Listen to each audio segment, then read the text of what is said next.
La veo ya a Sabrina en la sala, así que como es una persona que tiene mucho para decirnos y muchísimos temas de, de debate y de charla, porque es una académica con doble especialización, ¿no? De manera que la podemos correr por el lado de la historia, la podemos correr por el lado del presente, de la política, de la sociología. Me parece que va a dar para mucho la charla. Para mí es un gusto que Sabrina esté acá, es un gusto que compartamos la lista. Nos conocemos desde hace bastante tiempo. Hay una polémica interna sobre si nos conocimos en la casa de Pablo Abeluto o en la de Pablo Raciopi. En todo caso, fue un Pablo. Y desde entonces mantenemos una cordial relación intelectual y de debate.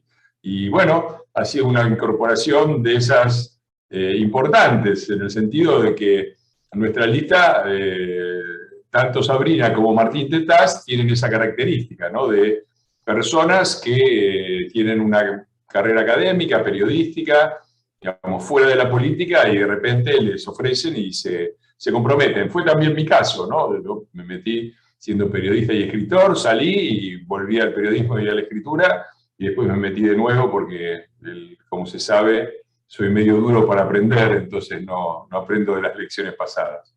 Pero bueno, Sabrina está acá con nosotros. Yo arrancaría, bueno, puedes arrancar por donde quieras. Normalmente lo que les pedimos a nuestros invitados es que hagan una introducción de unos 10, 15 minutos, una cosa así, contando un poco cómo ven el panorama. En el caso tuyo, a mí me interesa particularmente, y me parece que es interesante para todos, que nos cuentes esto, ¿no? También se lo pregunté a Martín. ¿Qué es lo que te llevó a comprometerte, a aceptar la invitación que fue hecha por Patricia Bullrich, creo, de incorporarte a la lista? ¿Y cuáles son tus primeras impresiones? Sé que el recibimiento fue un poco hostil, pero bueno, ya ahora eso ya pasó, no nos interesa. Lo que nos interesa es qué es lo que estás viendo y qué es lo que pensás que vas a poder hacer y que vas a poder aportar. Así que nada, te paso la pelota. Si veo alguna cosa particularmente que me interese en el medio de tu relato, te interrumpo un segundo. 15, 20 minutos, lo que a vos te parezca necesario, y después vamos a las preguntas de la gente, que son siempre lo más interesante. Ya saben que se puede anotar por el chat para preguntar. La palabra a Sabrina, dale.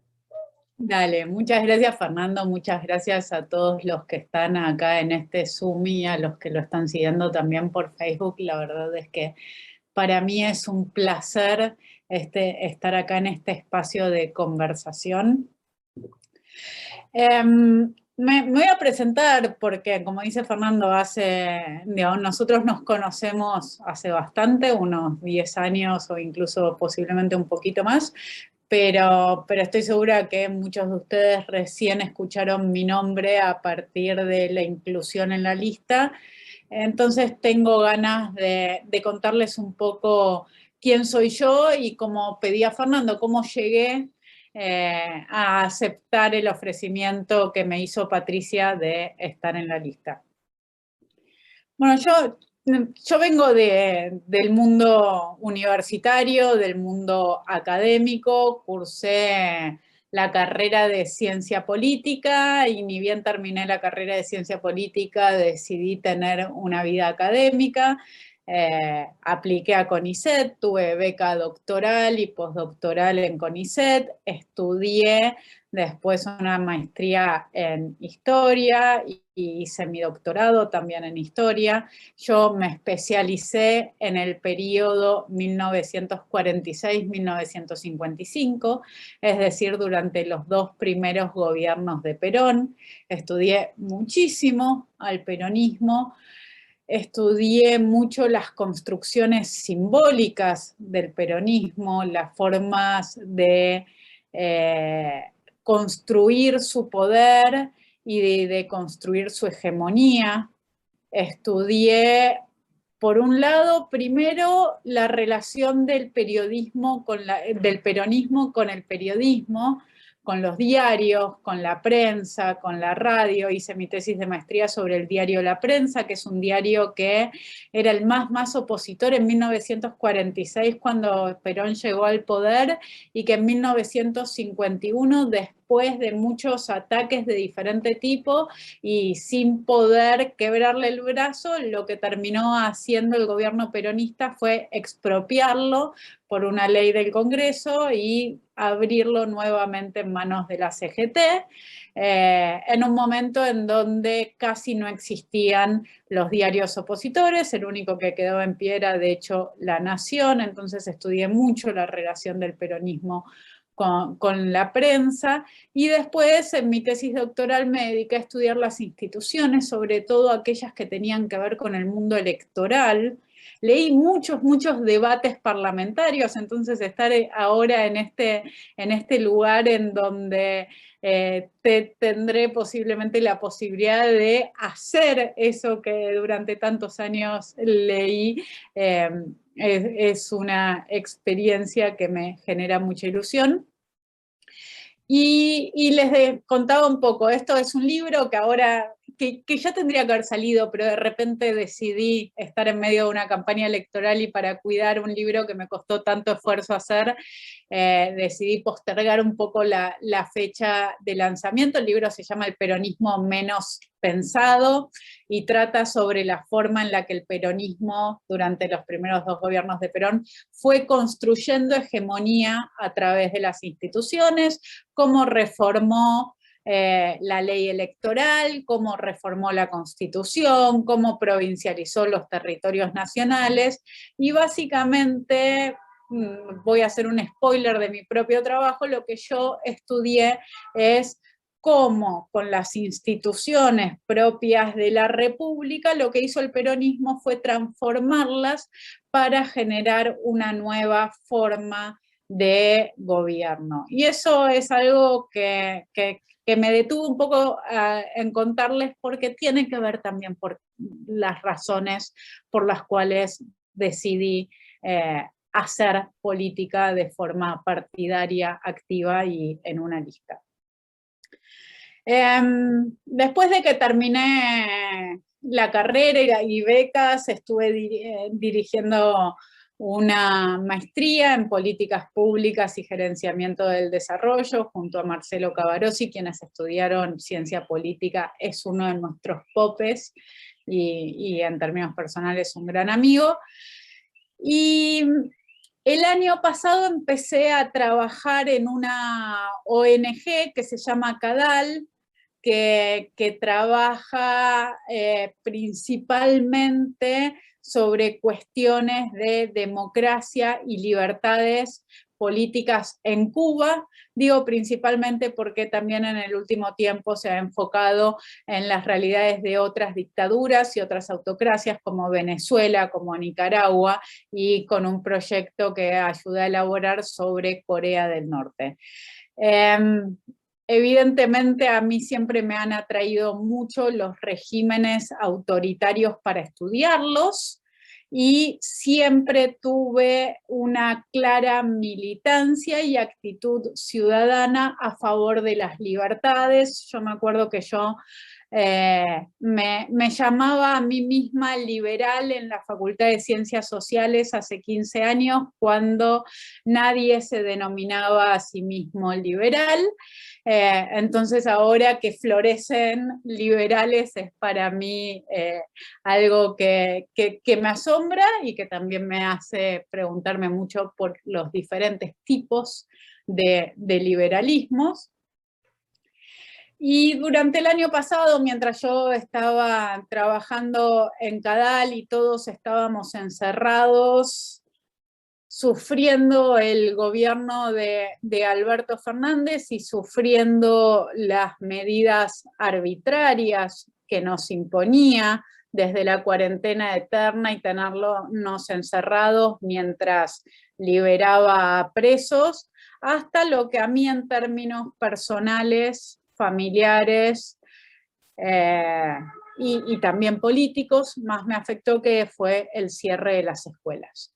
Un cierre de las escuelas que en un principio entiendo que todos miramos tratando de comprender en marzo del 2020 qué era eso que estábamos viviendo, y que como historiadora yo lo que me di cuenta bastante rápido es que estábamos respondiendo en la Argentina a la pandemia de la misma forma que las sociedades respondían en la pandemia en la Edad Media, con el encierro, con la falta de libertades y sin otras herramientas.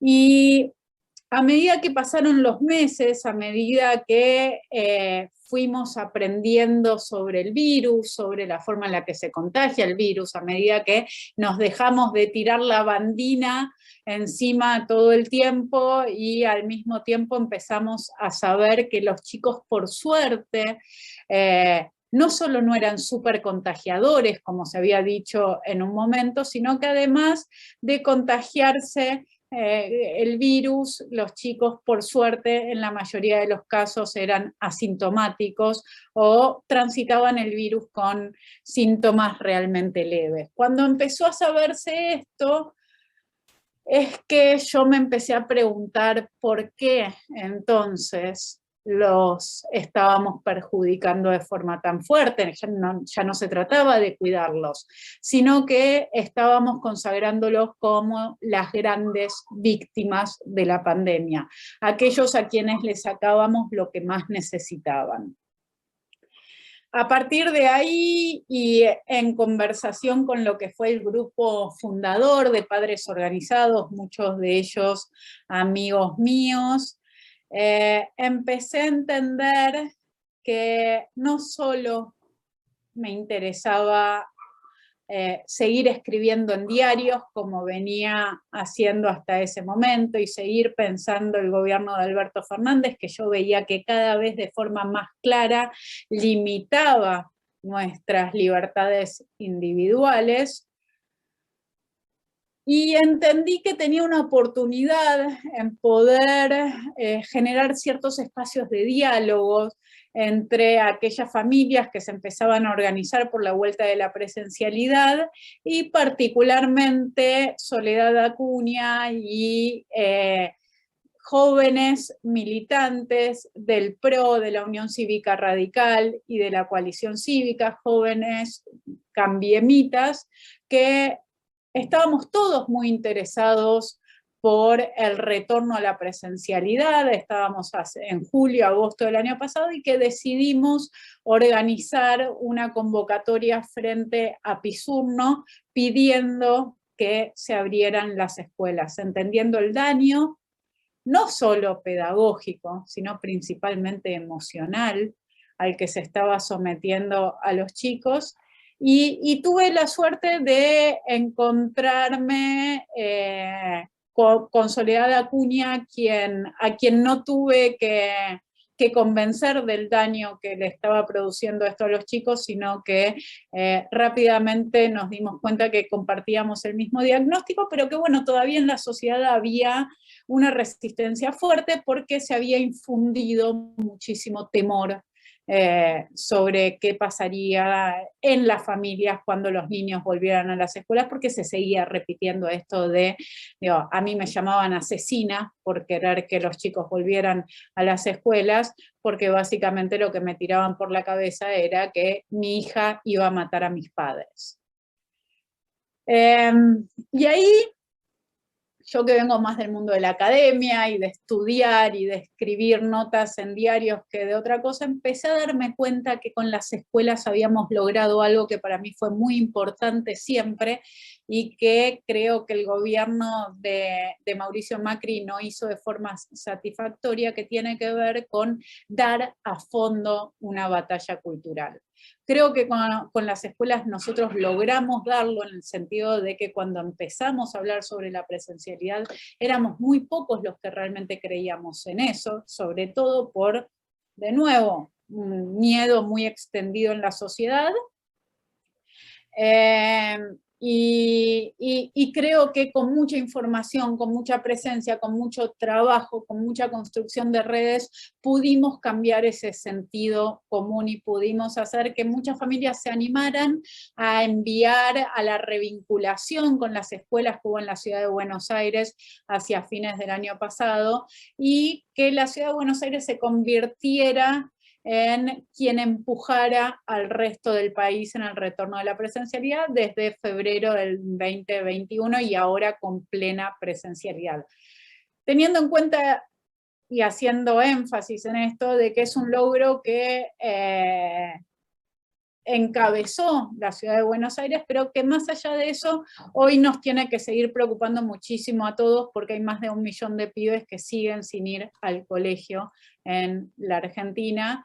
Y como a veces somos un país demasiado centralista y en la ciudad de Buenos Aires esto está bastante solucionado, ya no se habla tanto del tema y a mí me preocupa muchísimo que no se hable del tema, porque ese es el otro elemento que para mí fue fundamental para decidir hacer política, que es darme cuenta de la necesidad de articular de forma virtuosa con la comunidad, con la sociedad civil y con la política. Lo que me pasó a mí fue que por un lado encontré un grupo de jóvenes cambiemitas que están llenos de ganas de hacer que este país sea la Argentina de clase media, la Argentina con valores claros, que confía en la educación, que confía en el trabajo, que confía en el esfuerzo, y sobre todo un país que recibe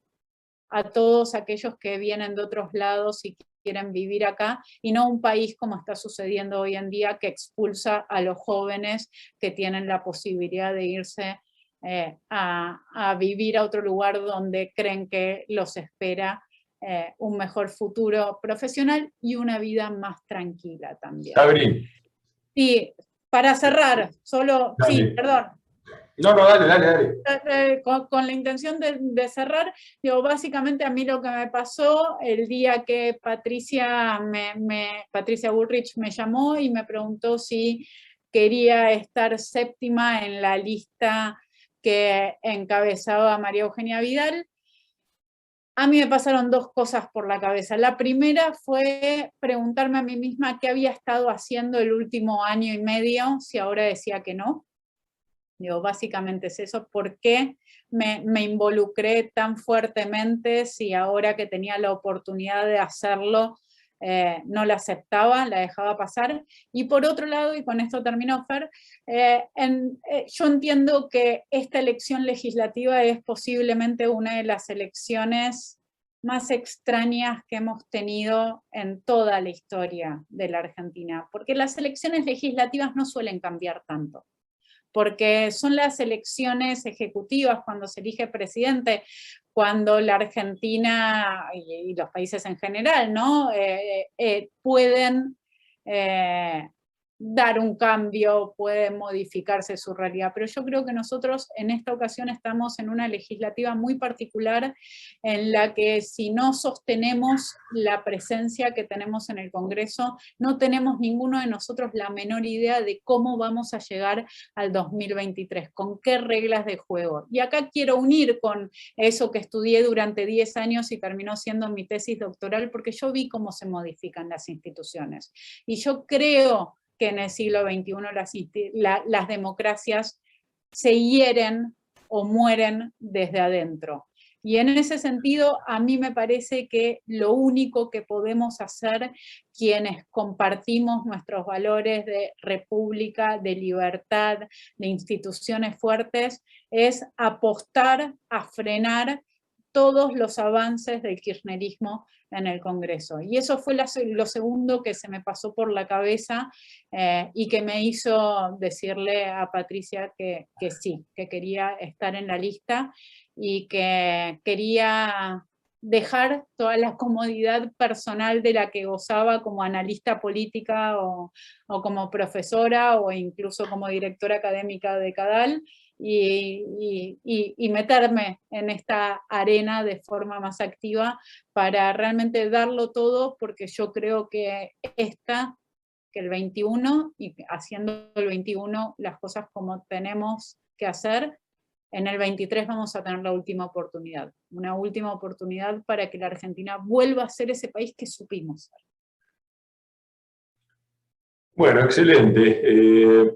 Dos preguntas. La primera,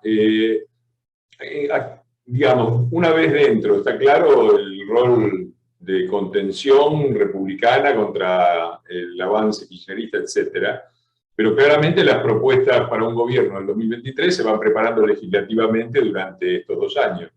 ¿En qué comisiones pensás meterte? ¿Tenés algún proyecto particular en la cabeza? ¿Qué pensás hacer en términos de propuestas? Hay 3 comisiones que a mí me interesan particularmente, que son la de educación, que es la de libertad de prensa, y la de relaciones exteriores. Esas son las 3 comisiones que a mí más me interesan, no sé si son las únicas en las que estaré. Y los proyectos en los que estoy trabajando actualmente y en los que me estoy centrando desde el día que dije que sí, son en educación.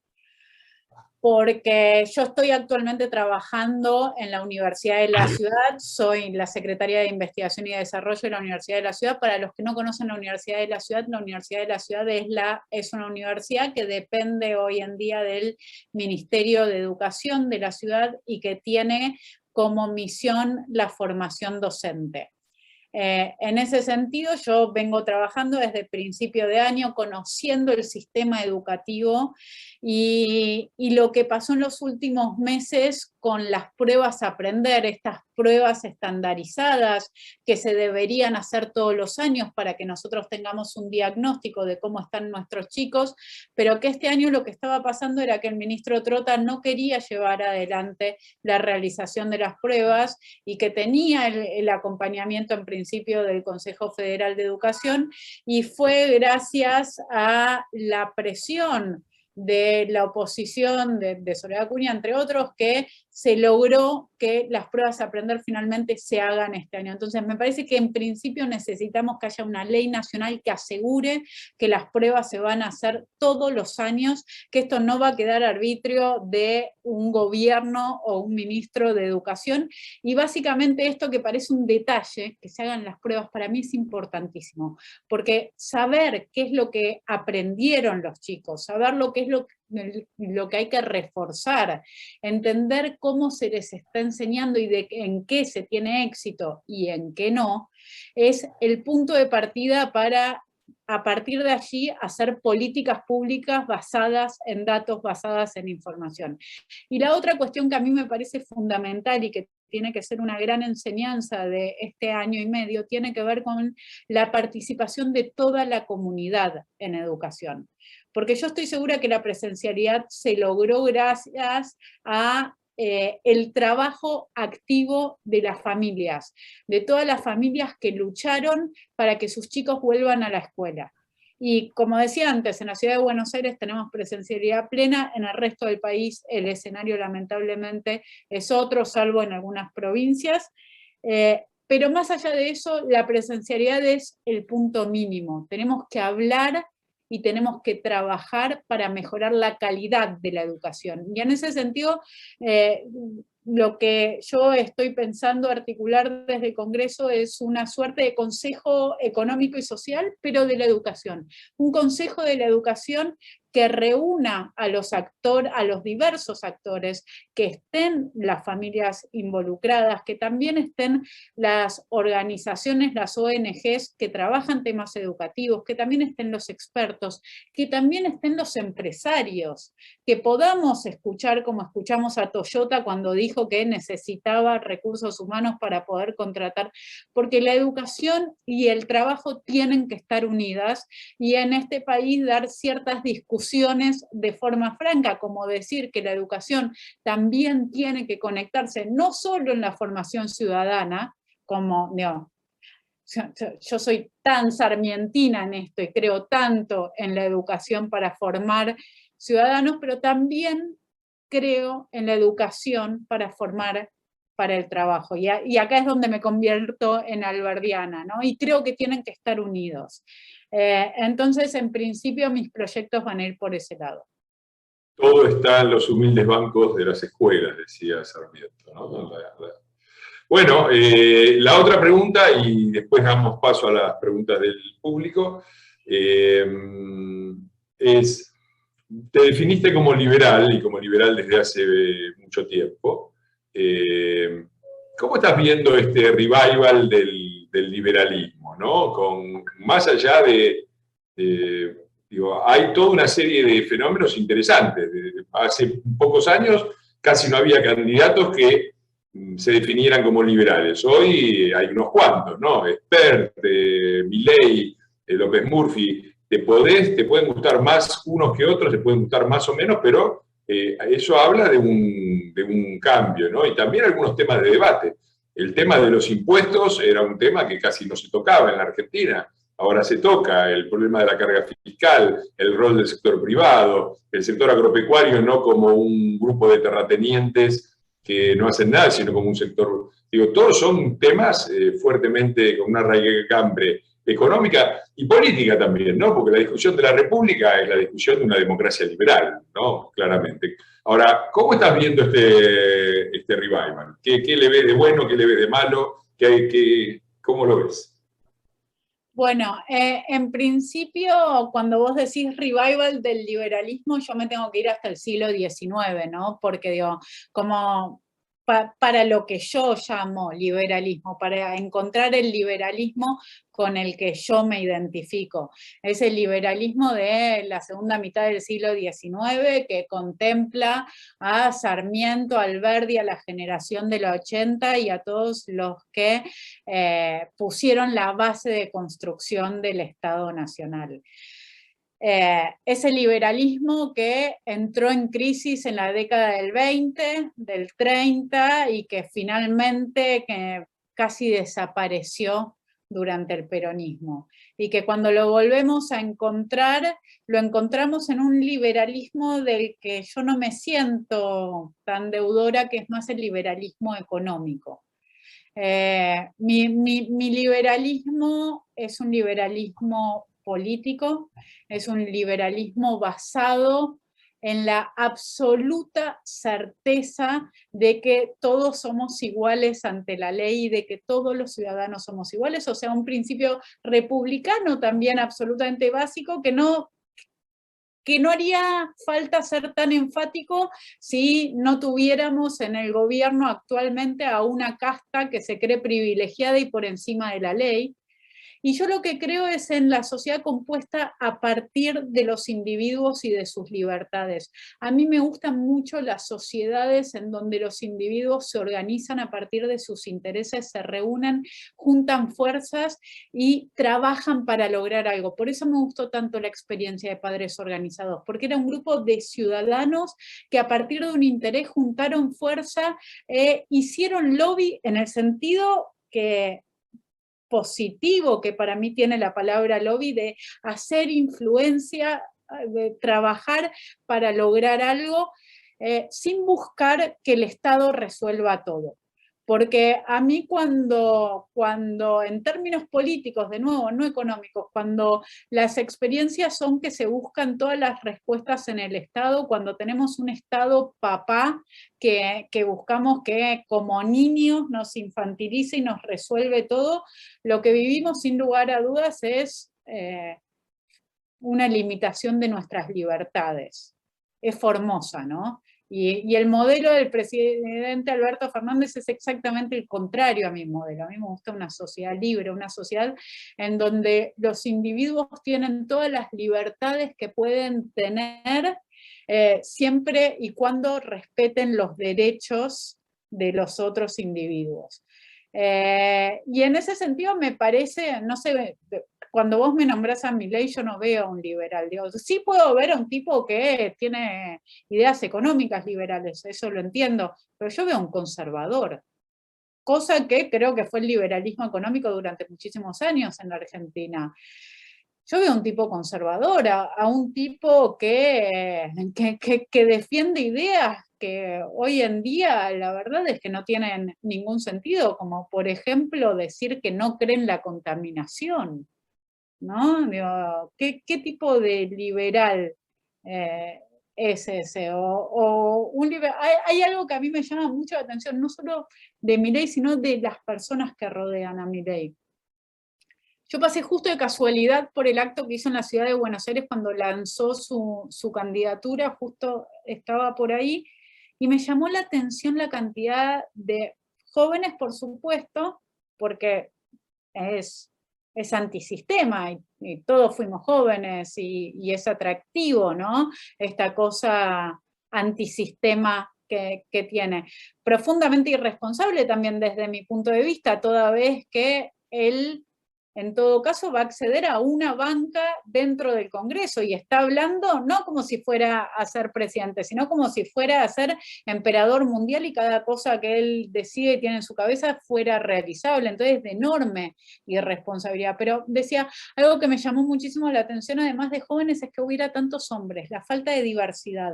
Y esto me parece poco liberal y me parece muy, muy poco actual. Y bueno, no sé, digo, yo, al menos para mí, yo creo que el discurso de Milei es súper violento y me parece que eso espanta. Y no sé si nos espanta más a las mujeres, nos espanta a muchos, pero sí no me deja de llamar la atención de que fueran tantos jóvenes hombres los que estaban ahí reunidos. Y me parece que en cambio el liberalismo es más universal, es más amplio, es más hospitalario. Vos ves una cuestión media hormonal ahí, ¿no? Porque es muy impresionante también esa participación de los jóvenes adolescentes o post-adolescentes en formas claramente antisistema, de acuerdo a cada una de las sociedades, que por ir no quiero decir que Milei sea un extremista, pero desde el extremismo islámico al trotskismo se encuentra un poco esa configuración, ¿no? Mayoría de jóvenes de entre 16 y 20 y pico de años, ¿no? Y me parece que es lo que tiene un poquito, repito, me parece interesante la observación que haces, porque también creo que apunta a uno de los grandes errores del liberalismo argentino, ¿no? Esta idea de que es una idea sacada del marxismo, en realidad, ¿no? Esta idea de que si vos controlás la economía y sos capaz de construir una economía liberal, todo lo demás se ajusta. Esta idea que y es la idea de Marx, ¿no? Que la idea que la estructura económica determina la superestructura política trasplantada al ámbito liberal. Y en realidad eso ha llevado a trágicos errores de hacer que el liberalismo, o quienes se decían liberales, se aliaran tanto a dictaduras como a gobiernos populistas, en experiencias que no terminaron bien y que hicieron que, más allá del antagonismo intrínseco del populismo contra las ideas liberales, ¿no? La liberal democracia, decía Perón, que lo consideraba su enemigo, también hay otras razones por las cuales la palabra liberal hasta hace poco era una mala palabra. Por suerte me parece que ahora se vuelve a imponer de una manera más razonable. Esperemos que quienes la llevan adelante como bandera no terminen enfangándola de nuevo, digamos. Bueno, yo estoy con lo mío, ya está, y le doy la palabra a Diego, que es el maestro que dirige la batuta y distribuye la palabra en el foro. Dale, Diego. Muy bien, muchísimas gracias Fernando y a Sabrina. Les recuerdo que si quieren hacer alguna pregunta se pueden entrar en el chat. El primer turno es para Carlos Fortuny, a quien le pido que se habilite el micrófono y le pido brevedad. Adelante, Carlos. Hola. Hola, Sabrina. Tengo el gusto de haberte conocido virtualmente este año y la verdad que deslumbrado. Espero que pronto publiques ese libro. A vos, Fernando, te vi en la presentación del libro de Mauricio. Para los que no me conocen como Carlos Fortuny, soy Quinos Peronia, que por ahí es más popular. Yo tengo una pregunta para Sabrina y una pregunta para ambos, para Sabrina y para Fernando. La pregunta para Sabrina surge de esta especialización que ella hizo y que lo vamos a poder ver en el libro cuando esté en las librerías, sobre, vamos a decir, la génesis del peronismo, ¿no?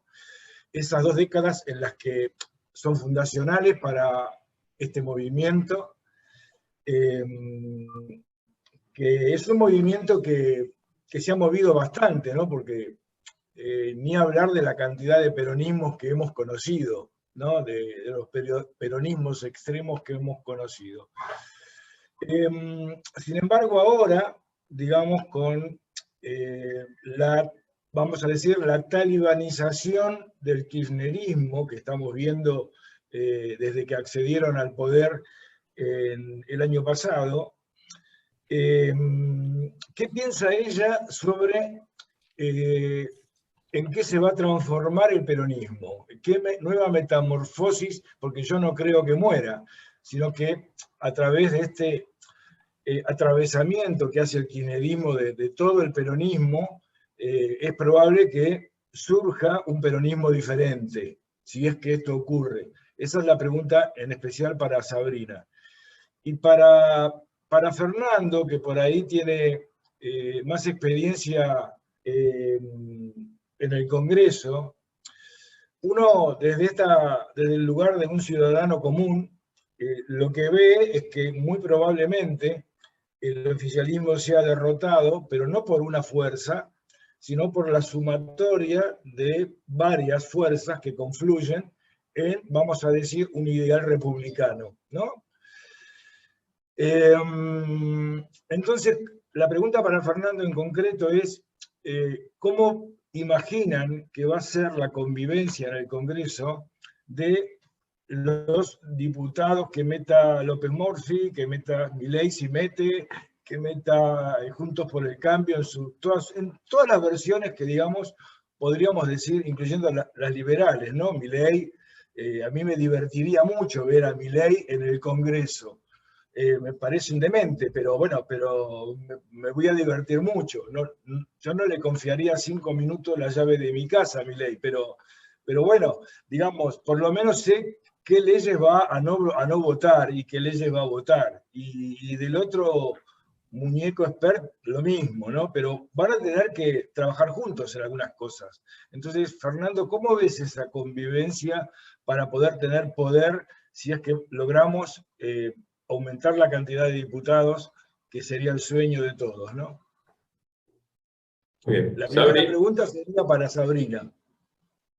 Bueno, empiezo con la primera, sobre si Dale. vamos a tener un peronismo más radicalizado o no, ¿no? Digo, en el fondo me parece que es esa.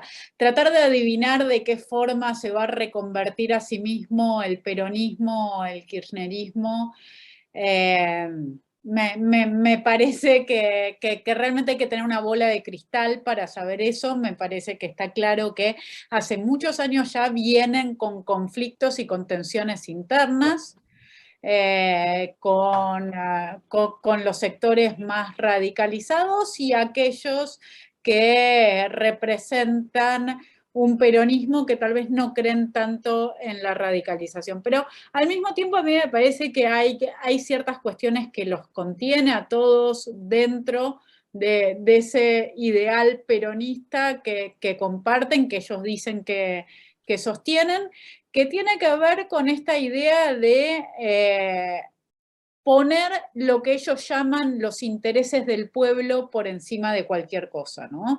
Y pongo esta palabra, los intereses del pueblo, una palabra que siempre decimos en singular, ¿no? Y ¿cómo definimos? ¿Quién define quién es el pueblo? Bueno, en el peronismo la respuesta es muy fácil, lo suele definir aquel que conduce. En su momento Perón, en este caso Cristina Fernández de Kirchner, que estira el brazo y le saca el micrófono a Alberto Fernández, ¿no? Entonces, me parece que qué kirchnerismo, qué peronismo, qué experiencia política dentro de ese mundo vamos a tener a partir del 2021, a partir de estas elecciones. Yo creo que va a estar muy determinado por nosotros, por los ciudadanos, va a estar muy determinado por nosotros, por la oposición. Si nosotros logramos contenerlo, si nosotros logramos que no avance esta idea que ellos tienen de que la comunidad se imponga por encima de todas las libertades individuales, entonces vamos a seguir teniendo posiblemente este peronismo, kirchnerismo en tensión que se siguen peleando entre ellos. Bueno, yo creo que las dos preguntas están linkeadas, porque depende mucho, claramente, la política es una especie de partida de ajedrez, donde la oposición juega con las negras, y por lo tanto la iniciativa por lo general corresponde al oficialismo. Uno puede llegar a dar la vuelta en algún momento, pero lo razonable es que la iniciativa la tengan ellos. Entonces, no veo ninguna chance de una recuperación económica sostenida e importante durante los próximos 2 años. Me parece que se están acumulando tensiones macroeconómicas que no van a terminar bien, van a terminar en una hiperrecesión o en una situación, en una crisis cambiaria o de algún tipo.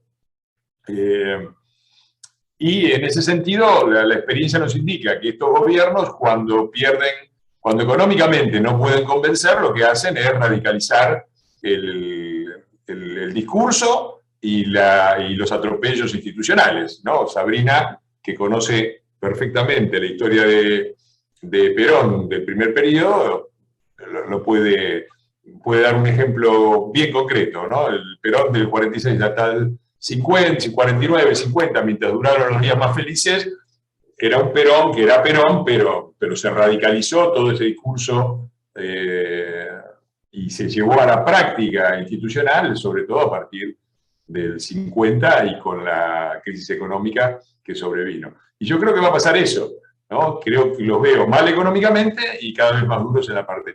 Y por lo tanto vamos a tener que trabajar todos juntos, ¿no? A mí me puede gustar más o menos. Creo que hay una diferencia importante entre López Murphy y Milei Esper, porque López Murphy es parte de Juntos por el Cambio, y por lo tanto lo esperable es que se una a nuestro bloque, y bueno, habrá que definir las características de la organización de ese bloque, si conformará un espacio aparte, cómo se organizará. Yo en muchos aspectos me siento muy cerca de las posiciones de Ricardo, y me parece también que Sandra Pita puede ser una incorporación más que interesante, pero bueno, habrá que verlo. Pero eso está dentro de Juntos por el Cambio, ¿no? Ya se ve que eso forma parte de nuestra interna en las PASO.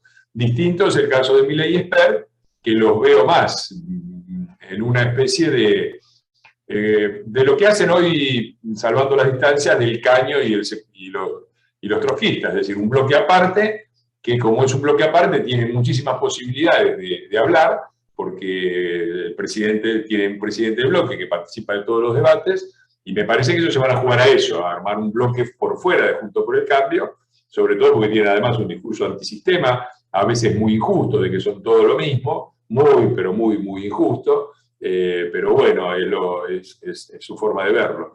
Así que creo que esa va a ser la estructura, ¿no? Lo veo a López Murphy dentro del bloque de Juntos por el Cambio, conformando un espacio más liberal, en el que hay que ver quiénes se integran y quiénes no, y los veo por afuera en un bloque aparte, con posiciones más antisistema y más liberalotas, como las he llamado yo, en el sentido, cuando digo liberalotes no me refiero con desprecio a los liberales, me refiero para separar el pensamiento liberal, que es un pensamiento básicamente político, con un pensamiento económico que se deriva de una serie de valores políticos, que eso es lo que considero el liberalismo. Alberdi no era el dueño de una pyme, Alberdi era un escritor, un jurista, un diputado nacional.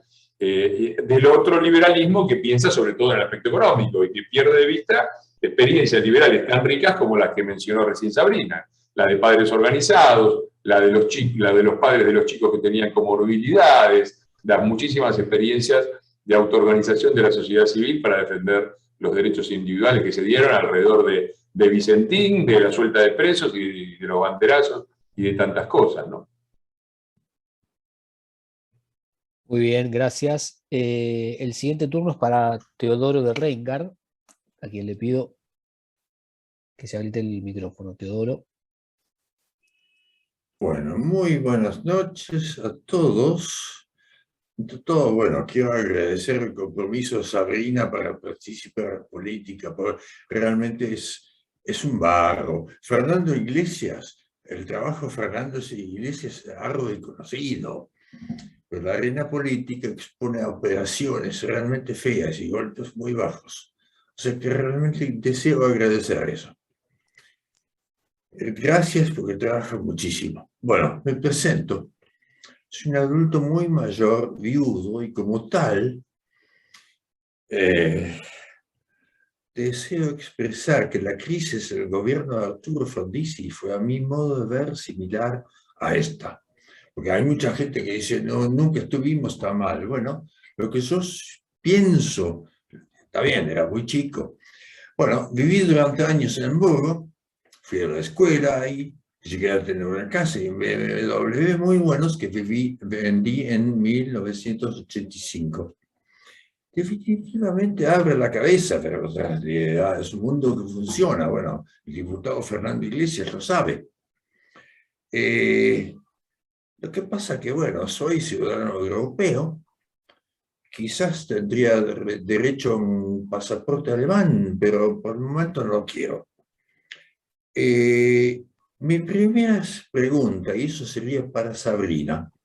Yo me guío muchísimo por el sitio de internet Revisionistas, que yo me miraría como pro-Rosas y quizás pro-radical, y jóvenes revisionistas, que si alguno de esos sitios es manifiestamente teñido de ideología, porque yo los uso mucho en este momento. Por ejemplo, yo estudié todo el tema de Ciriaco Cuitiño y de Leandro Alén, su amigo, Alén con N, ¿no? Leandro Antonio Alén, que obviamente Ciriaco Cuitiño, que era un coronel de, bueno, el mazorquero fundador con Rosas, y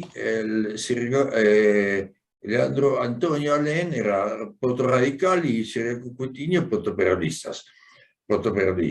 Ahora, Leo, perdón. ¿hasta qué punto esos sitios son fiables o muy teñidos? Yo a revisionistas le vi un tinte pro-Rosas y un tinte quizás pro-radical. Eso sería la pregunta a Sabrina.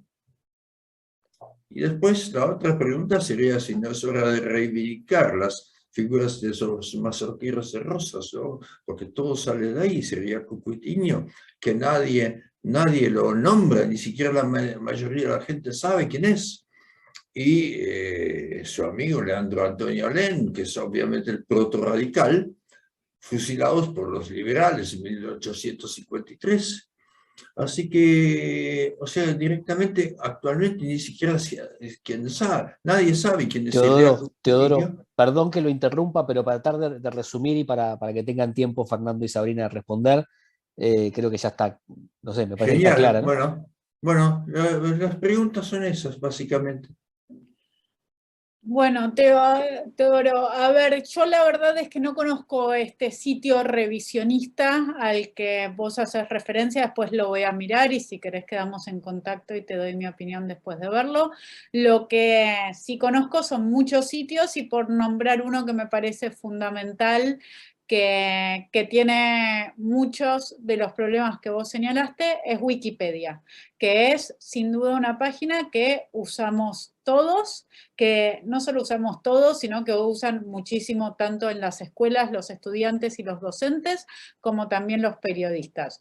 Y en Wikipedia nosotros sí encontramos un sesgo claramente revisionista en el cual es muy difícil, porque a ver, en general los datos están bien, en general no es que es algo burdo, sino que lo que se hace es todo el tiempo mechar interpretaciones como si fueran datos.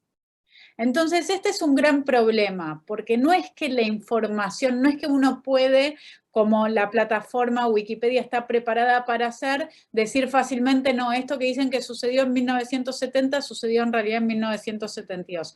Ese tipo de cosas no es que están mal. Lo que está mal tiene que ver con la visión del mundo, la visión de la Argentina que están poniendo. Me refiero sobre todo a entradas históricas y entradas políticas. En ese sentido son muchos los historiadores que han venido trabajando y hay notas importantes, y a mí lo que me parece es que lo que se necesita es mayor intervención de quienes no tienen una mirada revisionista sobre la historia en la revisión de ese tipo de material que se hace de forma colectiva. Lo que pasa es que es muy difícil porque es mucho tiempo el que se requiere y de alguna forma se necesita cierta estructura para lograr que al menos aparezcan las interpretaciones como eso, como interpretaciones. Igual el tema del revisionismo y del uso político de la historia, que son cuestiones que a mí me interesan muchísimo, creo que superan a una página de internet y que también tienen que ver con lo que se enseña en las escuelas.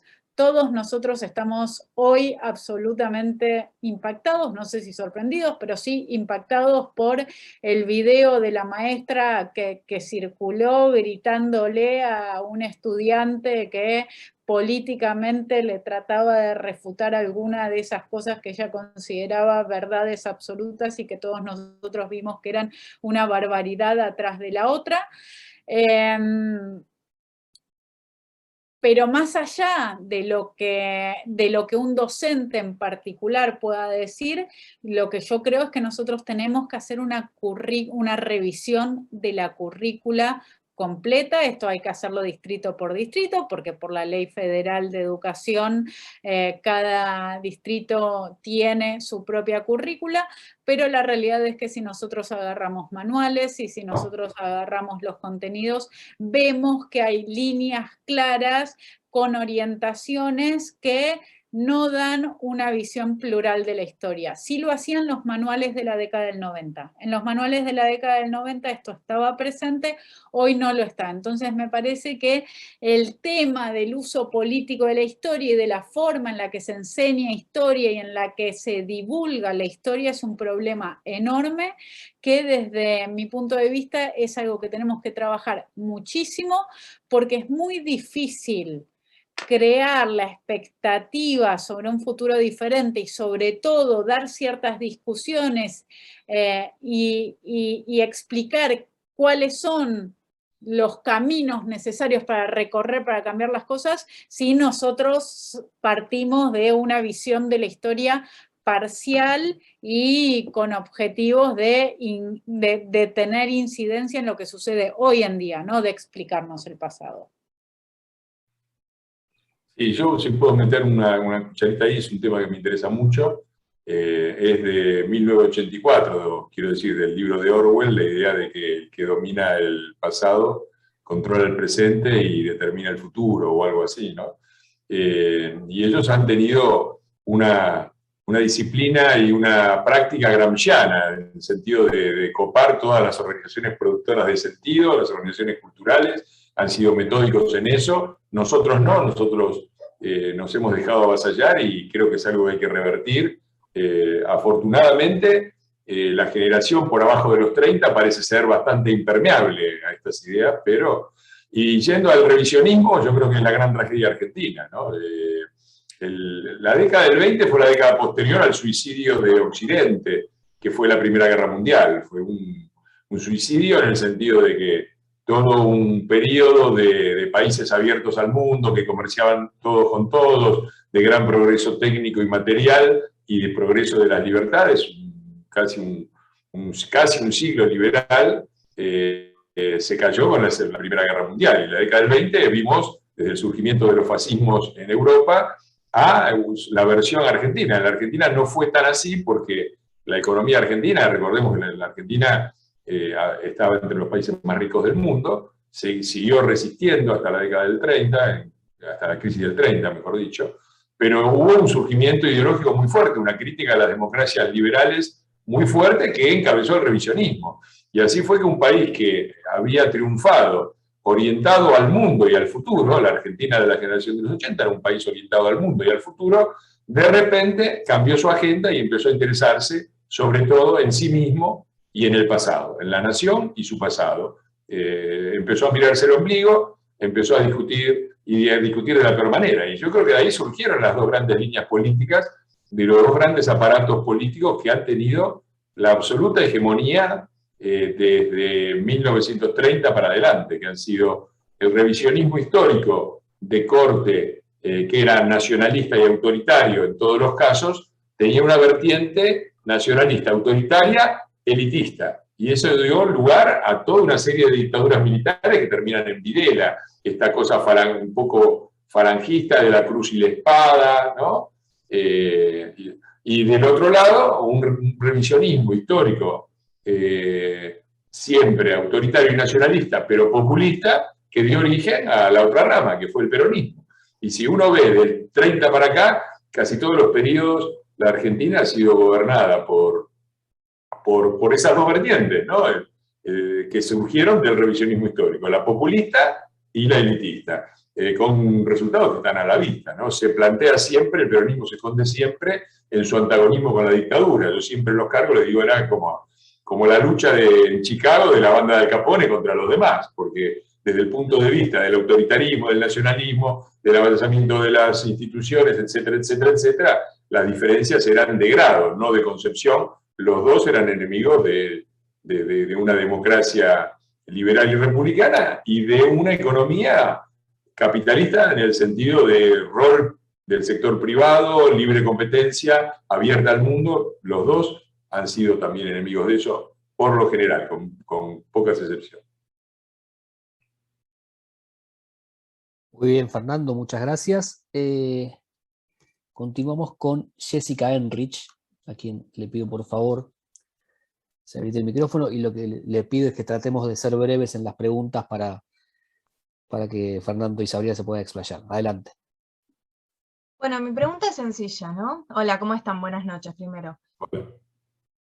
Está bien, en Cava tenemos digamos, el voto a López Murphy más liberal, se podría decir.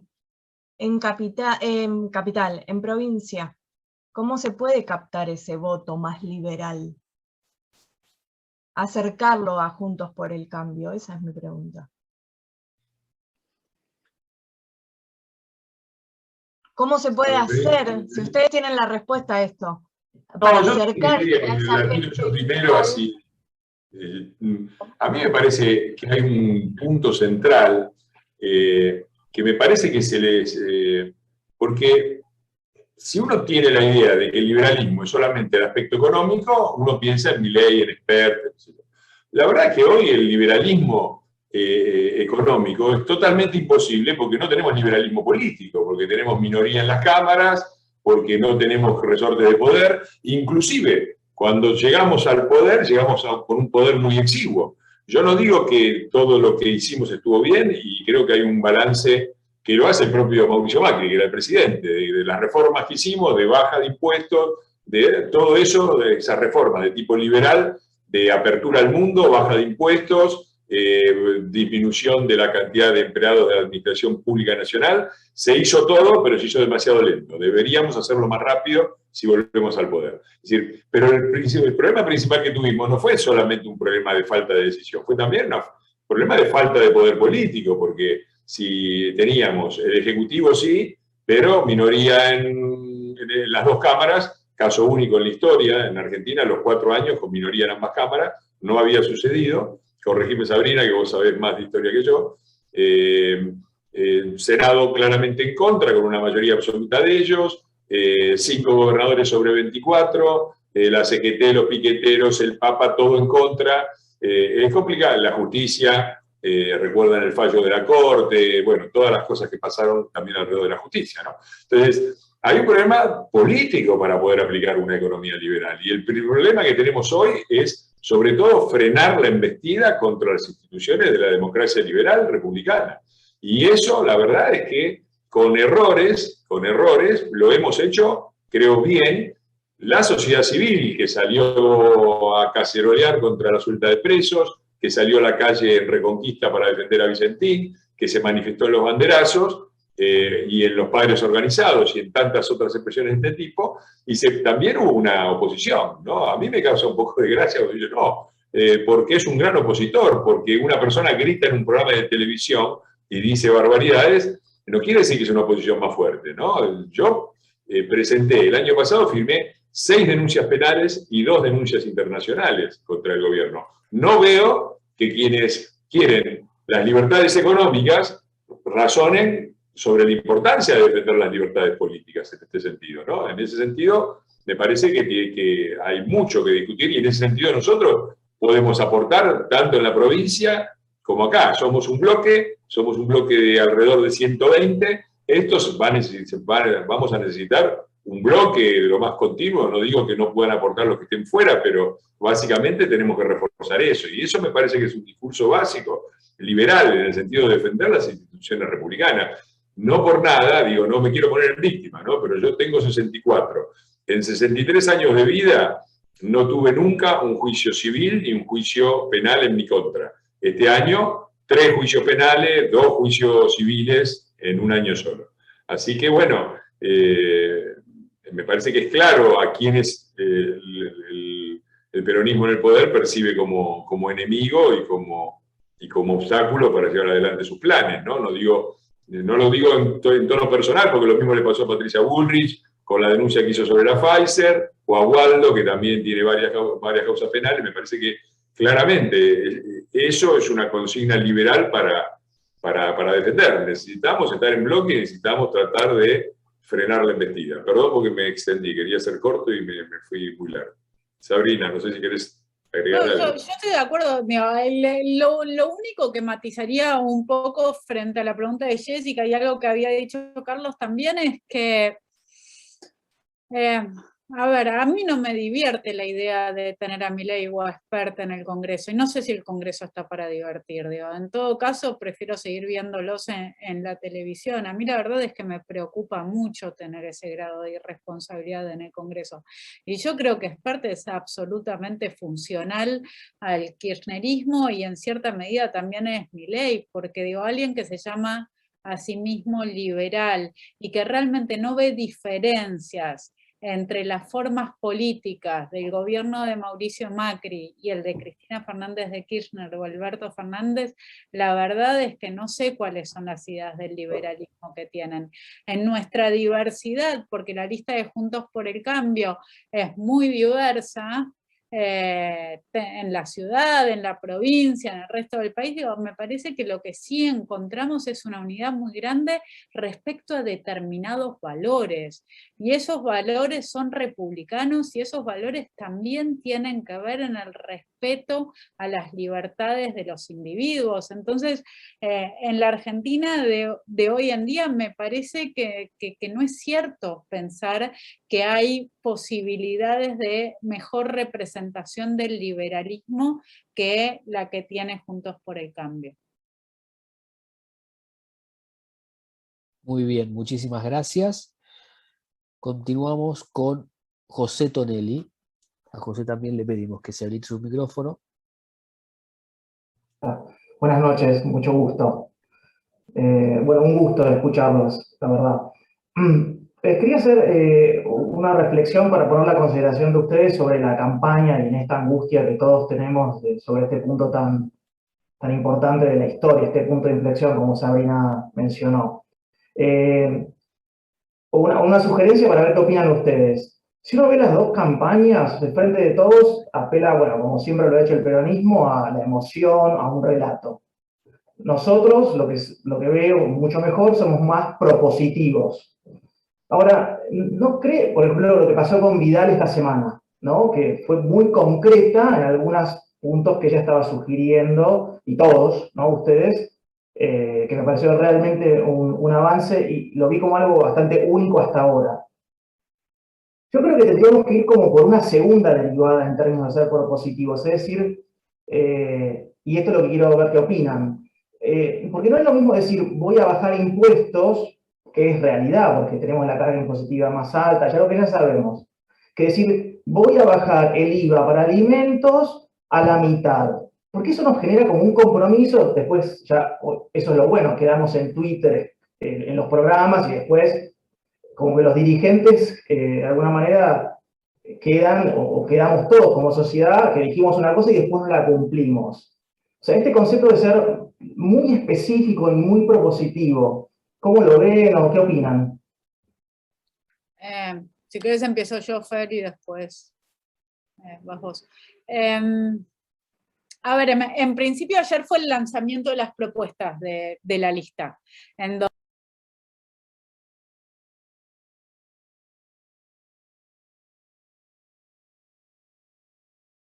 ¿Se cortó el sonido? quiero decir que me silenciaron, que no me silencié.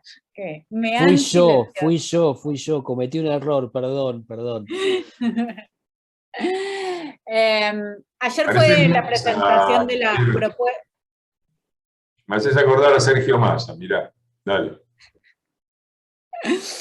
Ayer fue la presentación de las propuestas y ahí sí, digo, después temáticamente podemos hablar, digo, hay temas que para nosotros son fundamentales en esta elección, que tienen que ver con la educación, con la recuperación de aquellos que invierten, con ayudar a las pymes y sobre todo también una cuestión que parece más general pero que no lo es, que es frenar al kirchnerismo. En ese sentido a mí me parece dos cosas. Una, que esta es una elección para decir basta, como hasta acá llegaron y fue un montón. Se metieron con nuestros hijos, se metieron en nuestras casas, se metieron con nuestra sanidad emocional, se metieron con nuestra economía, nos hicieron mierda, basta. Eso es lo primero. Entonces, si vos me preguntás sobre una política específica o sobre este basta, yo lo primero que te digo es que en este momento es un basta. Como basta, abusaron de nosotros. Basta. Y después, por otro lado, también me parece que tenemos que tener en claro que nosotros estamos ante una elección legislativa. ¿Qué quiero decir? Tenemos que armar, como se está armando, un proyecto de gobierno para las diferentes áreas para el 2023, cuando espero que la ciudadanía nos dé la oportunidad de volver a gobernar la Argentina. Pero en este momento en el Congreso, sin tener la mayoría, sería irresponsable prometer que nosotros vamos a poder hacer grandes transformaciones. Porque no tenemos los votos suficientes para hacerlo. Entonces, nuestro compromiso es completo y total en frenar el avasallamiento que viene haciendo, y acá me parece que tenemos, estamos con Fernando, que si hay alguien que frenó desde el Congreso los avances durante este año y medio, que hizo todo lo posible porque el kirchnerismo no se metiera en nuestras vidas para arruinarlas, es él. El compromiso de la lista, en principio, es ese, es ser más y ser más fuertes para lograrlo. Y el temor es que estamos renovando una gran elección, que fue la del 2017. Estamos poniendo un montón de nuestros diputados en juego. La ciudad de Buenos Aires es uno de esos casos. Estamos renovando, nuestro espacio está renovando 10 diputados. Yo no sé, no hice el donte entero, pero no sé qué porcentaje de votos tenemos que tener en la ciudad de Buenos Aires para llegar a no perder diputados. Es muy alto, es muy alto. No 60 sé, para arriba. ¿Cuánto? Y unos 60 para arriba, si no calculo mal, porque los 10 vienen de los 50 y algo que sacó Juntos por el Cambio, más los 12 que sacó Lustó, así que estamos hablando de más de 60. Uh-huh. exacto. Es una elección realmente desafiante, y esto es solo la Ciudad de Buenos Aires, está el resto del país, ¿no? Entonces, el punto me parece que es ese, que mientras nosotros aprendemos de todo lo que hicimos bien en el gobierno pasado y también de los errores que se han cometido, al mismo tiempo que planificamos el 2023 para que la ciudadanía nos apoye también en el 2027 para mejorar su vida y para que quieran seguir confiando, en este momento para mí es un gran basta. Sí, yo coincido en que el rol fundamental que tenemos es desbloquear las iniciativas de ellos. Y con respecto a la elección, que creo que es un poco la pregunta que está ahí en juego, un resultado extraordinario para ellos sería un desastre para el país, porque los pondría en una situación donde podrían llegar a dos objetivos o a uno de estos dos objetivos que serían horrendos, que es tener 2/3 en senadores, lo que les abriría la puerta a muchas reformas de la justicia, o tener la mayoría en diputados, lo que haría que las dos cámaras tuvieran mayoría y prácticamente toda iniciativa caída del Poder Ejecutivo se aprueba como escribanía, como sucedió durante todo el kirchnerismo. Eso, en esta situación, sería trágico. Así que un resultado muy amplio y sorpresivo, pero a favor de ellos, nos pone en una seria dificultad. Del otro lado, existe la esperanza de que tengamos un resultado muy positivo para nosotros. En el extremo del resultado muy positivo podría ser, uno, evitar que tengan quórum propio en el Senado, es decir, que dejen de tener la mitad más uno de los senadores y por lo tanto no tengan quórum propio. Eso tendría que ser un resultado muy bueno nuestro, o llegar a tener la mayoría en diputados, y por lo tanto bloquear con quórum propio todas las iniciativas que vengan de allá. Yo creo que claramente es muy difícil que se den cualquiera de estas cuatro variantes. Creo que todo va a quedar en el medio de estas cuatro, ninguna de esas cuatro, difícil que una de esas cuatro se verifique. Creo que estamos más cerca de nosotros de tener mayoría en diputados que ellos, pero hay que ver porque hay situaciones muy particulares y va a ser un gris ahí en el medio. Y eso va a significar que vamos a tener que pelear y pelear muy fuerte, primero, estos 2 años para bloquear las iniciativas de ellos, y segundo, para ir elaborando, porque para eso sirven también los proyectos legislativos que uno presenta, aunque sabe que no se van a aprobar. Se abren a la discusión y se transforma después en un programa de gobierno que tendremos que presentar oportunamente en el 2023 y ver si lo ganamos, ¿no?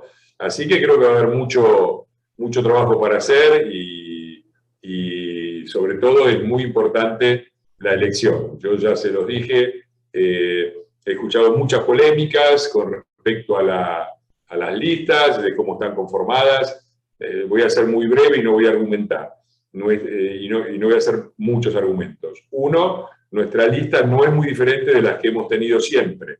Expresa una pluralidad dentro del PRO y expresa también una pluralidad de partidos PRO, Coalición Cívica y Unión Cívica Radical, una promesa de bloque, de frenar con un bloque y una promesa de gestación de un futuro gobierno en el 2023. Con todo respeto para las otras listas, la única lista que tiene esa característica es la nuestra, o en general en todas las provincias son las nuestras. Dos, me parece muy importante en este sentido rescatar que la pluralidad implica, que no todo el mundo está satisfecho. Yo estoy seguro que hay gente que no está satisfecha con alguno de los miembros de nuestra lista y otros que no están satisfechos conmigo o con Sabrina. Es así. Y tenemos que estar todos juntos. De manera que la recomendación que les hago, un poco cómica, es antes de ir a votar, pongan nuestra lista y pongan la lista enfrente del frente de todos. Y tratemos de no ser votantes champán, ¿no? En el sentido de que me parece que hay una enorme disparidad de nivel profesional, de nivel académico, de nivel de conceptualización, de honestidad, de defensa de la Constitución y de las instituciones y de la República, de las libertades, entre las dos listas. Y eso es lo que tenemos enfrente, ¿no? Así que me parece que es importante en una elección como esta, que va a ser una especie de plebiscito sobre el país en el que queremos vivir y que puede como les dije recién, en un extremo la balanza se puede desequilibrar para un lado o para el otro. Me parece muy importante no perder un voto, no dejar de ir a votar, insistir a la gente con que vaya a votar, decirles que las pasos son importantes, son muy importantes, y eventualmente acompañar a alguna persona mayor, sobre todo porque es un sector muy votante nuestro, que tenga dificultades o tenga miedo. La elección va a ser segura y van a tener un horario especial para que puedan pasar directamente sin hacer la cola. Así que nada, eso es básicamente lo que veo en esto que se viene ahora, porque ya estamos encima, ¿no? Muy bien, muchas gracias, Fernando. Y le pido disculpas a Sabrina, que apreté lo que no tenía que apretar y la silencié. No hubo más que un error. Le damos la palabra a Camila Germán. Le pedimos que se habilite. Camila. Sí, hola, buenas noches a todos. Mi pregunta es para Sabrina en torno a la educación. ¿Qué reformas o propuestas tenés o tienen desde el partido para erradicar el adoctrinamiento político, bueno, en torno al video que se viralizó estos días, bueno, en La Matanza, y generalmente que se da mucho en las escuelas públicas y más en ciudades con pocos recursos y con gente que está en la pobreza generalmente?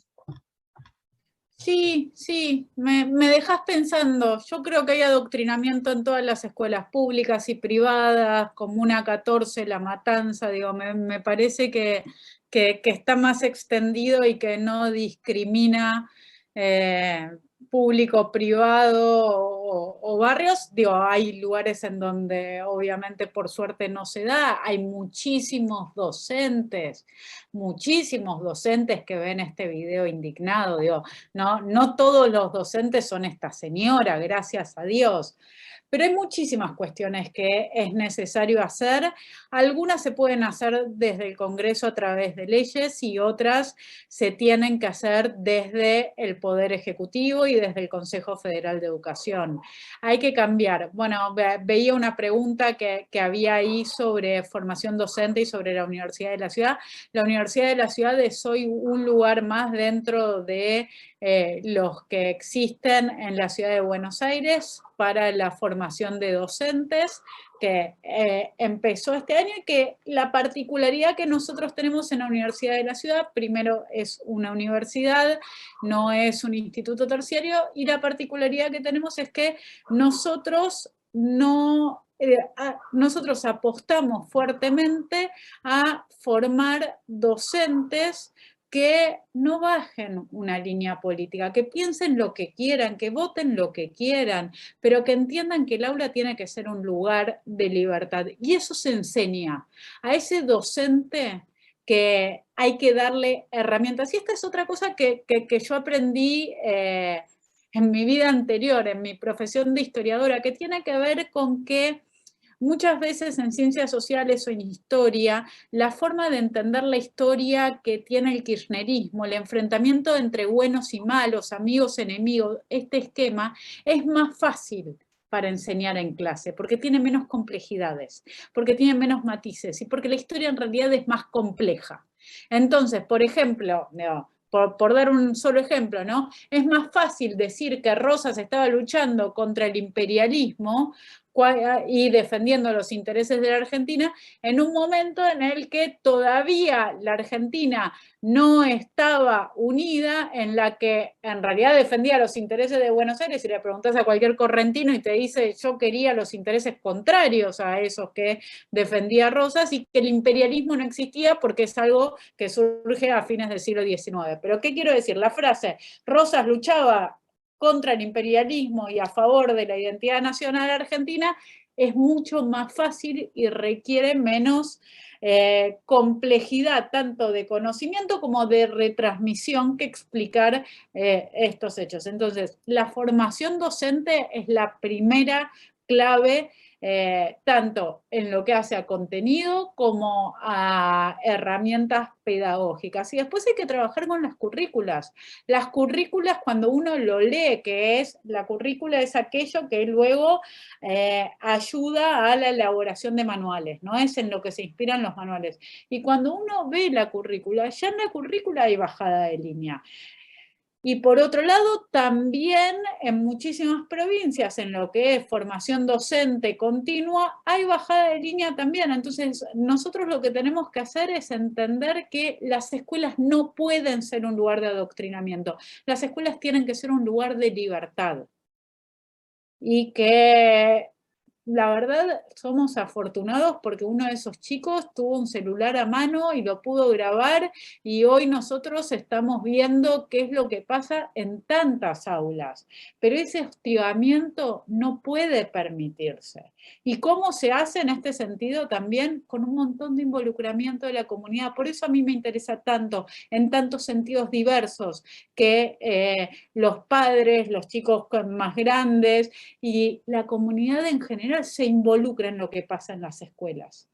Porque es esa la forma en la que tenemos de visibilizar a estos docentes que, de nuevo, son una minoría, pero son una minoría muy intensa y son una minoría muy dañina.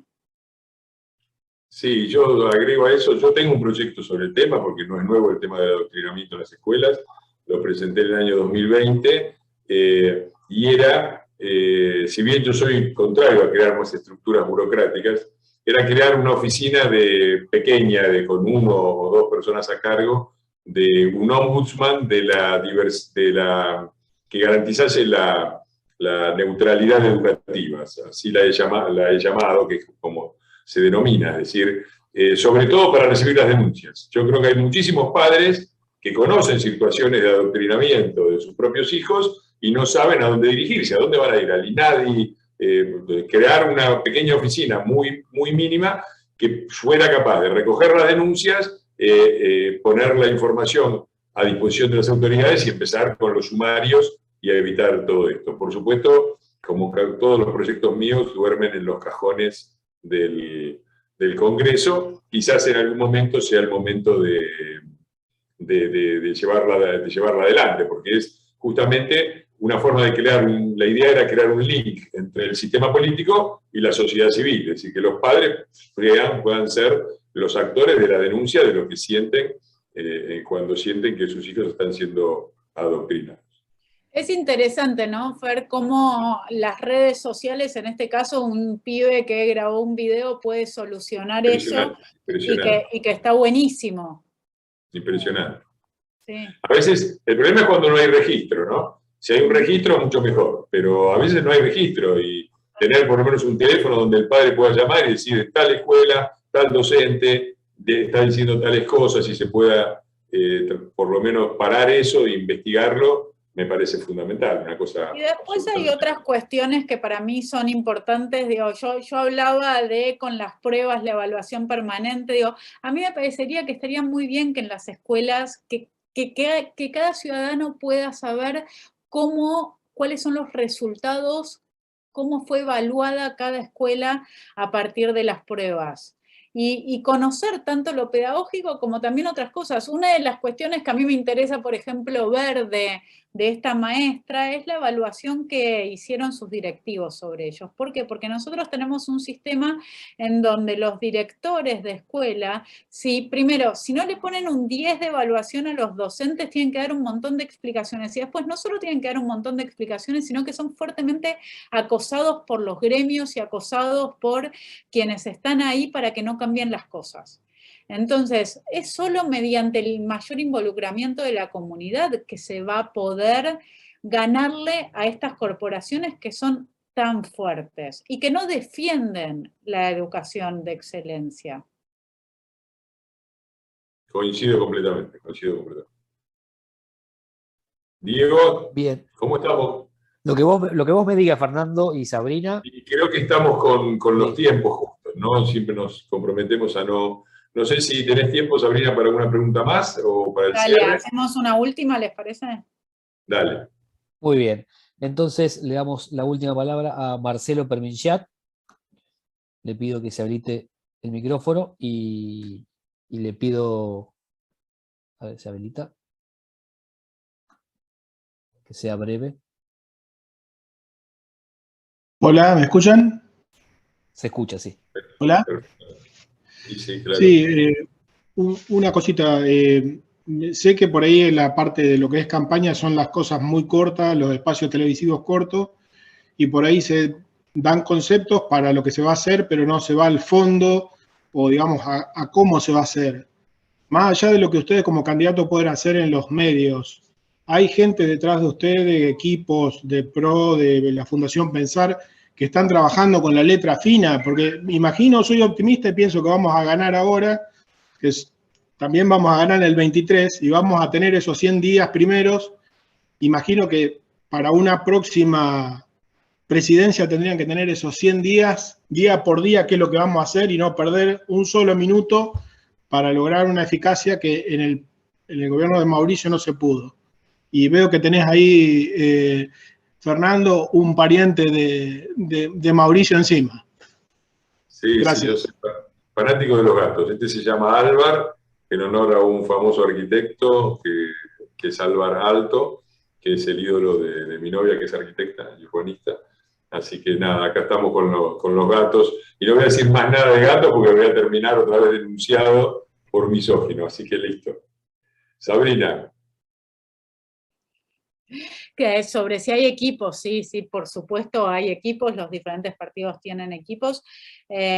Durante el año pasado yo estuve muy cerca del equipo de expertos de la Fundación ALEM, perteneciente a la Unión Cívica Radical, y trabajando con ellos puntualmente en el tema de la presencialidad y la vuelta a las escuelas, pero está la Fundación Pensar, está también el Instituto Arendt de la Coalición Cívica, están todos los equipos de todos los que son diputados actualmente, y se está planificando área por área, ministerio por ministerio, como decía antes, tanto con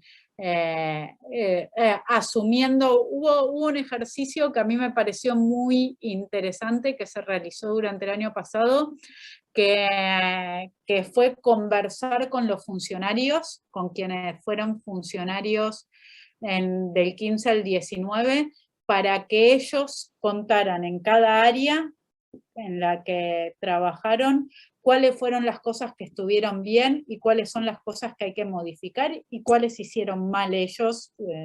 Y esto es un ejercicio obviamente muy rico y que yo confío que es súper fructífero para que en el 23 lleguemos, y como dije antes, mejoremos la vida de los ciudadanos, así nos eligen de nuevo a los 4 años. Porque las transformaciones que necesita Argentina no se pueden hacer en 4 años.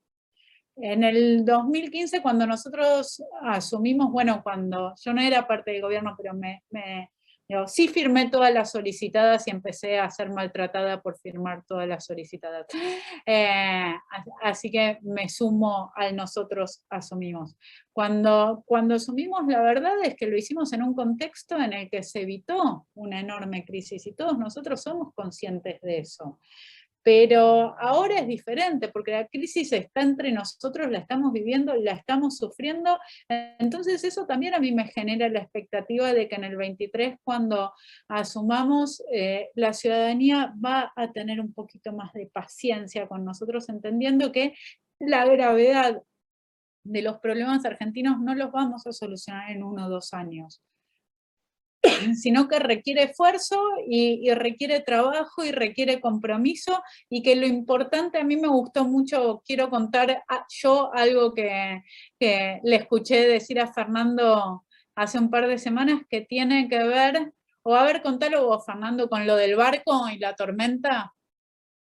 Sí, no, es algo que dice Mauricio, que Mauricio dice que con nosotros el país era un barco que iba en la dirección correcta y que atravesó una tormenta. Después podemos discutir si la tripulación manejó hábilmente la tormenta o si se equivocó, o si los problemas que tuvimos fueron más culpa del mar embravecido o de los errores de la tripulación. Pero era un barco que iba en el sentido correcto, que no se estaba hundiendo y que atravesaba una tormenta. Ahora tenemos un barco que va en el sentido incorrecto, que ya le entró agua en la bodega, que se está hundiendo y además estamos yendo para el otro lado.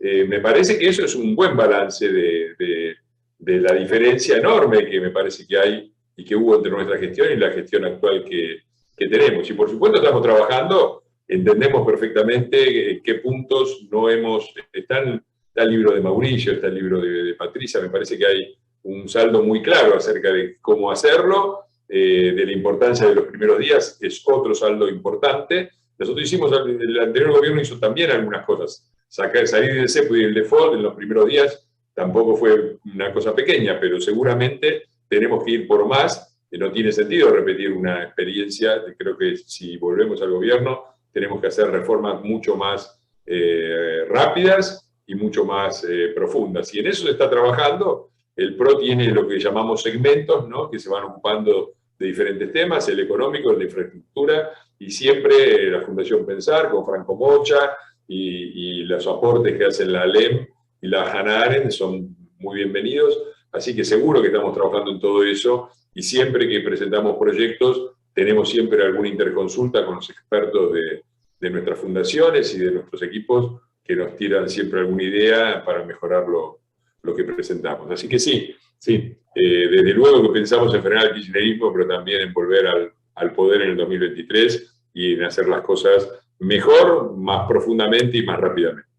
Y creo que estamos ya pasados de tiempo. Yo aprovecho entonces para darte el cierre a vos, Sabri, y después de lo cual hacemos nuestra despedida habitual, que es abrir los micrófonos y agradecerte la presencia en este Café con Iglesias. Bueno, entonces en principio voy a agradecer el interés de todos ustedes, de conocerme y de conversar junto a Fernando, y un pedido que creo que es el fundamental, que es aprender del 2015. Las PASO importan, lo que nosotros hagamos en las PASO importa. Fiscalicemos, llevemos a nuestros familiares mayores a votar, ayudemos, convenzamos. Tenemos todos clarísimos que pasamos 1 año y medio encerrados y que estamos para adentro todavía y que nos cuesta confiar.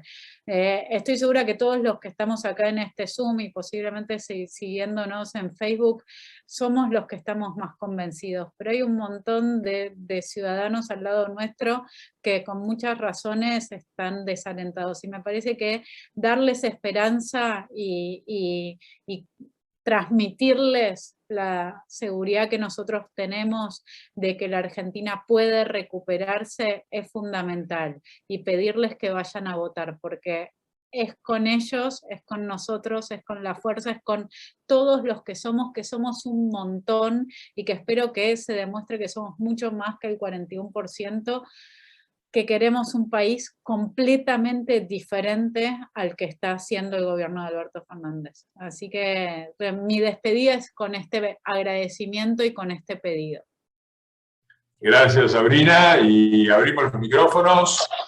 Te agradecemos. Gracias, Sabrina. Te incluimos en nuestra espalda con espalda, vos también. Gracias. Gracias a ustedes. Gracias. Sabrina. Ha sido muy lindo, muy enriquecedor. Muy linda charla. Gracias, Fernando, como siempre. Un placer. Gracias, Fernando. Gracias a todos. Gracias.